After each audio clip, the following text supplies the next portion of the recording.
Hello my dear family. Episode के start में हम देखते हैं कि ये भी अपनी कंपनी आता है। तो जैसे ही कार से उतरता है वो सामने से सुनान और मिस्टर जू को आता देखता है। तो वहां पर ही वो कार में बैठ जाता है और देखता है कि सुनान और मिस्टर जू भी कार में बैठ के कहीं जा रहे होते हैं। तो वो उनको फॉलो करने लग जाता है। अब वो मिस्टर जू को फॉलो ही कर रहा होता है। तो वहां ही दिखाते हैं कि कार में सुनान को नींद आ रही होती है। तो वहां पर ही उसकी आंख लगती है और मिस्टर जू उसकी तरफ देखने लगते हैं।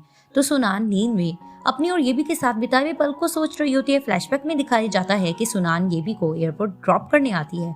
तो वहां पर ही वो सुनान को कहता है कि अब मुझे जाना होगा, तो मेरी वापसी तक मेरा इंतजार करना। तभी फिर दोस्त को कहती है ठीक है। और वहां दिखाते हैं कि टैक्सी आती है और वहां ये भी अपना सामान टैक्सी में डालता है। अब उसका मन नहीं कर रहा होता कि वो सुनान को छोड़कर जाए। तभी फिर वो सुनान की तरफ देखता है मुड़कर और उसको जोर से हग करता है। और वहां ही सुनान भी उसको हग बैक करती है। तभी वो सुनान से कहता है कि तुम अपना बहुत अच्छे से ध्यान रखना। तभी फिर वो कहती है तुम भी। और वहां पर ही वो टैक्सी में बैठता है। तो जैसे ही टैक्सी आगे आगे जाती है सुनान पीछे से आ रही होती है और उसकी भी आंखें भर जाती है क्योंकि वो भी येबी को नहीं छोड़ना चाह रही होती। अब ये भी इसी तरह मिस्टर जू की कार फॉलो ही कर रहा होता है। तो दिखाते हैं कि मिस्टर जू एक ऑर्फनेज में एंटर करते हैं।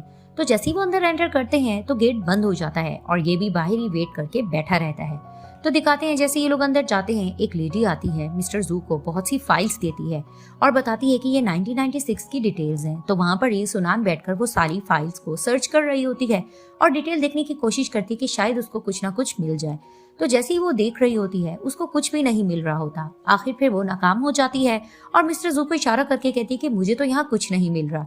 तभी फिर मिस्टर जू को वापस ले जाते हैं। तो ये लोग कार में बैठते हैं और वहां से निकल जाते हैं।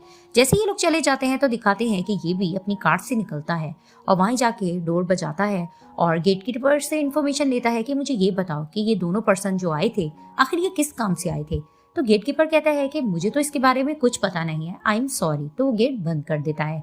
तो दिखाते हैं कि मिस्टर जू सुनान को उसी की कंपनी में ड्रॉप करते हैं और वहां पर ही उसको कहते हैं कि आज तो हमें कुछ भी नहीं मिला, लेकिन मैं तुम्हारी हेल्प करता रहूंगा, कोई ना कोई इन्फॉर्मेशन जरूर मिलेगी। तो वहां पर ही सुनान उनको कहती है कि इट्स ओके, बहुत साल गुजर गए हैं तो मुझे रिजल्ट का तो वेट रहेगा ही, लेकिन आपका बहुत बहुत शुक्रिया। और वहीं वो कंपनी के लिए उतर जाती है। अब ये भी अपनी कंप्यूटर पर बैठकर कुछ डिटेल्स ले रहा होता है, यानी कि ऑर्फनेज की ही। तो वहां पर ही दिखाते हैं कि उसका मैनेजर आता है और आकर कहता है कि हाँ ये भी बोलो, तुम्हें क्या काम था, क्यों बुलाया तुमने। तभी फिर ये भी उसको कहता है कि मैंने तुमसे ये जानना है कि ये बताओ कि लोग आखिर ऑर्फनेज क्यों जाते हैं। तो वहां पर ही उसका मैनेजर कहता है कि जाहिर सी बात है, जो लोग अपने बच्चों को खो देते हैं वही लोग ऑर्फनेज जाकर ढूंढते हैं। तभी फिर ये भी कहता है और इसके अलावा और कौन जाता है।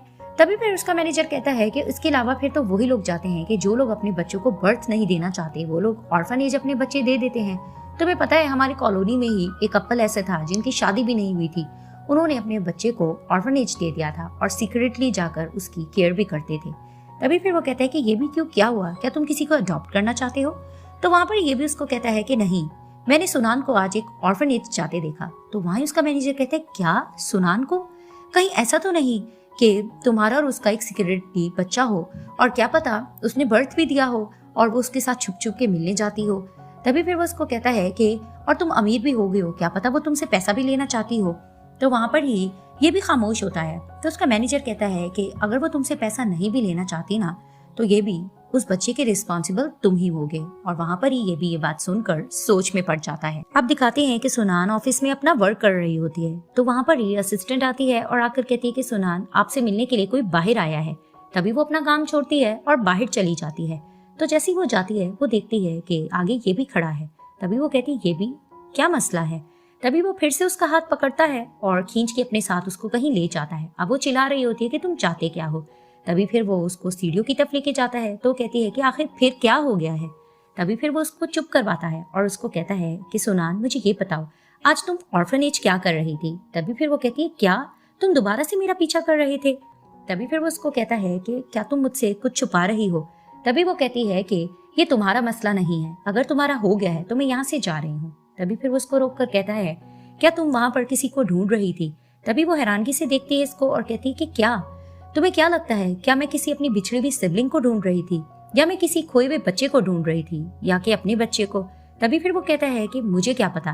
तभी फिर वो उसको कहती है कि तुम कुछ ज्यादा ही सोच रहे हो और अगर ये बच्चे का मामला है भी तो ये तुम्हारा मसला नहीं है।